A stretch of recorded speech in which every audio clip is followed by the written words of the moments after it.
Now we start by running stitch on the sleeve of the vintage shirt.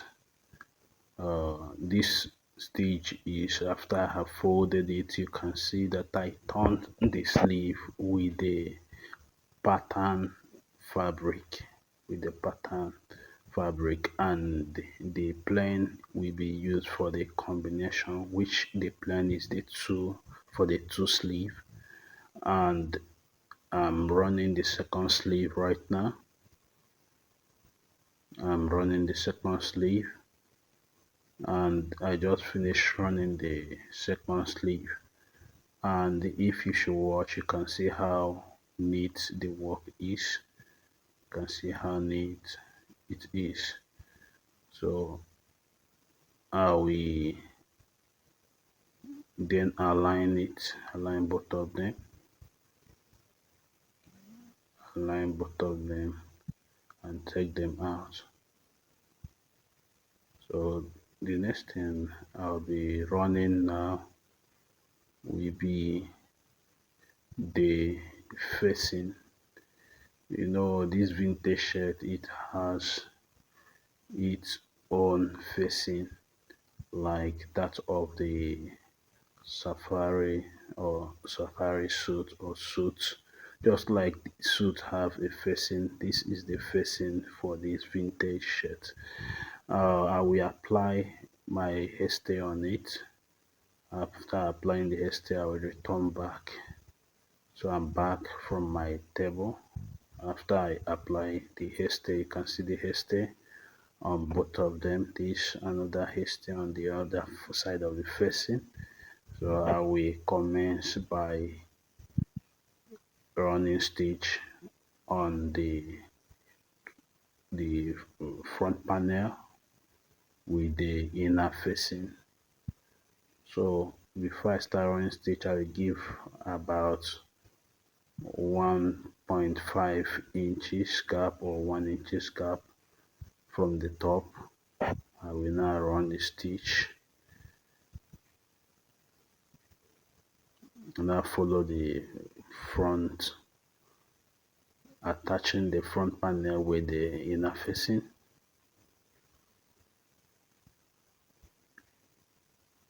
So I'm running stitch, and while running the stitch you have to be very accurate in your stitch. And actually, if you can see the hairstay which I apply, I made it halfway. Give a notch, give a notch on the 1.5 inches gap I gave. Then I turned it. I'll also run my stitch on the opposite side, just as I did on the first one.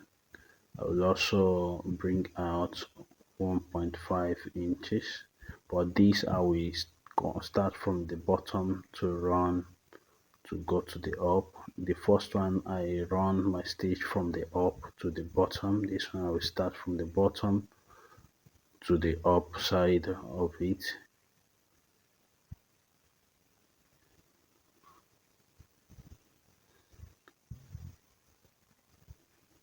So as I'm running the stitch right now, I'm running the stitch. I got to the place I apply fabric or hairstay. I will also run for the 1.5 inch gap. After running, I give a little trimming and also give a notch at that 1.5. Then I will turn it. I will take them to my table to iron. I take them to my table and back from the ironing. So the next thing I want to do now is to attach the back piece or back facing of this vintage shirt, designer vintage shirt. I'll attach the back facing. So I apply my office pin to guide the back facing so that it will be aligned while sewing. Apply my office pin.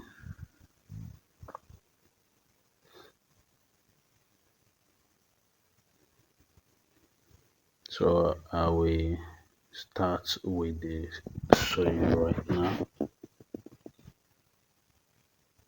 And remember, while running your stitch, you run at the tip of the pattern, or pardon, at the tip of the plane, which is the back facing at the tip of it. Just finish running the stitch. Remove my office pin.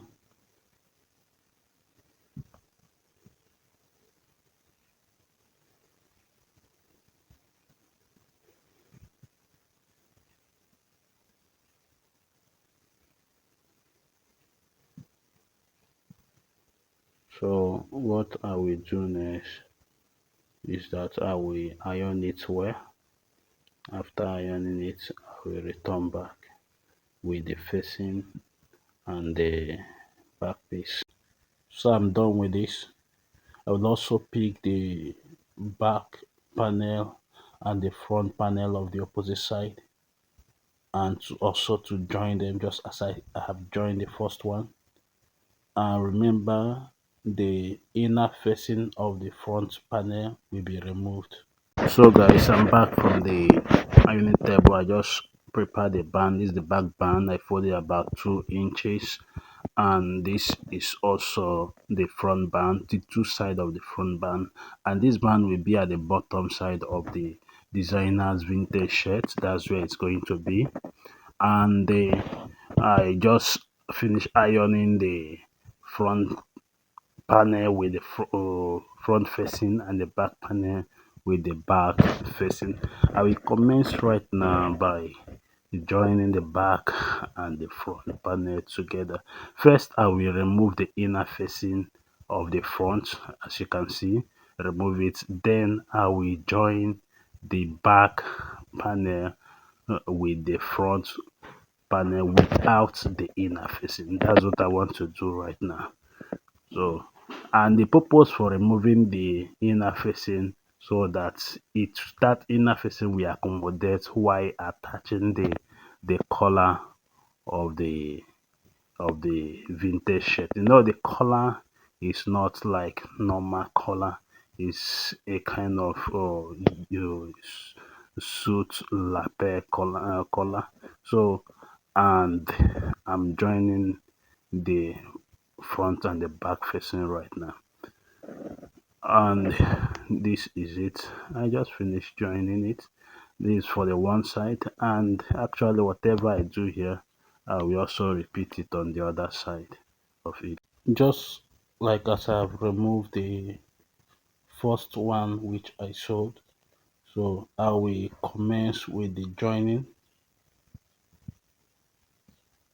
Right now, and make sure that you're joining as you are joining it, you maintain the same sewing allowance on the both side. So I'm done joining the two shoulder. So what will be left next is to prepare the collar and to join the collar. So after joining the collar, I will fix the sleeve and close the side of the vintage shirt. Then I will now then concentrate on the bottom side. So I'm back from the table in ironing or gumming the collar. So what I will do now is I will start sewing the collar. This is the vintage collar. I will run stitch on it. After the stitch, I will then turn the collar and iron it. I will return back to fix it. but I'm yet I'm still showing the color. Just as I have done this right now, what I will do next is I will take my tape and measure the color to check if the color measurement correspond with the base where the color will relax. So since it did not correspond, what I did is just to reduce it a little on the side of it, on the two sides, so that it will correspond with the body of the vintage shirt. And after running the stitch to reduce the color, I will remeasure, and immediately after remeasuring, I will take it to my ironing table to iron it. I'm back from the ironing table,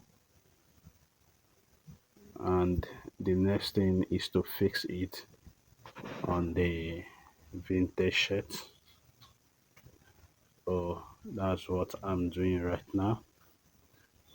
Now, the reason why I did not join the inner facing with the back while joining the front and the back panel is here to play.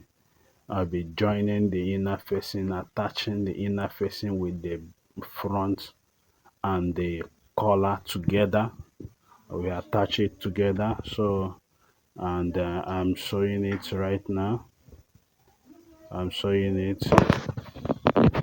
I'm joining the back panel, the collar. I'm joining the collar together.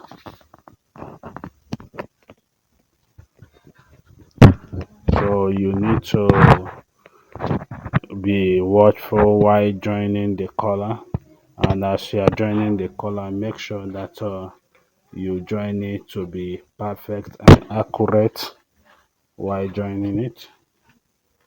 um, I'm joining the collar right now.